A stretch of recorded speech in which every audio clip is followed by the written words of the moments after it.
नमस्कार, मी मोनिका शर्मा आणि आपण पाहत आहात लोकसेतू मराठी न्यूज चॅनल। तर चला पाहूया आजच्या बातम्यांमध्ये काय खास आहे। नंदुरबार जिल्ह्यात सर्व मेडिकल दुकाने बंद।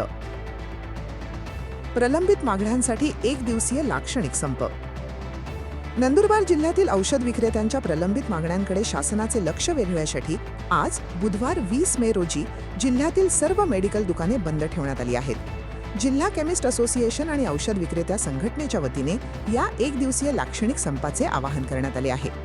मिळालेल्या माहितीनुसार आज सकाळपासूनच नंदुरबार शहरासह जिल्ह्यातील शहादा, तळोदा, नवापूर, अक्कलकुवा आणि धडगाव या सर्वच तालुक्यांमध्ये मेडिकल दुकाने पूर्णपणे बंद आहेत। या बंदला व्यापाऱ्यांचा 100% पाठिंबा मिळत असून बाजारपेठेत मेडिकल दुकानांचे शटर डाऊन असल्याचे पाहायला मिळत आहे। औषध विक्रेत्यांनी प्रशासनाला दिलेल्या निवेदनानुसार त्यांच्या प्रमुख मागण्यांमध्ये ऑनलाईन औषध विक्रीला विरोध, बेकायदेशीर आणि डॉक्टरांच्या चिठ्ठीशिवाय होणाऱ्या ऑनलाईन औषध विक्रीवर तातडीने बंदी घालण्यात यावी, तसेच किरकोळ आणि छोट्या मोठ्या त्रुटींसाठी औषध विक्रेत्यांवर केली जाणारी कठोर दंडात्मक कारवाई थांबवण्यात यावी आणि प्रशासनाने त्यांच्याबाबत सहकार्याची भूमिका घ्यावी। अचानक पुकारण्यात आलेल्या या संपामुळे रुग्ण आणि त्यांच्या नातेवाईकांना मोठ्या त्रासाला सामोरं जावं लागू नये यासाठी संघटनेने एक संवेदनशील पाऊल उचलले आहे।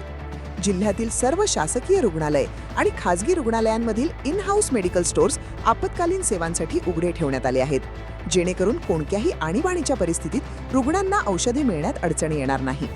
जर आजच्या या एक दिवसीय लाक्षणिक संपानंतरही सरकारने आमच्या मागण्यांची दखल घेतली नाही तर भविष्यात याहून अधिक तीव्र आणि अनिश्चितकालीन आंदोलन छेडण्यात येईल, इशारा देण्यात आला आहे। साठी एवढंच। ताज्या घडामोडी, स्थानिक बातम्या आणि महत्त्वाच्या अपडेट्स जाणून घेण्यासाठी आमच्या लोकसेतू मराठी न्यूज चॅनलला सबस्क्राइब करा। धन्यवाद।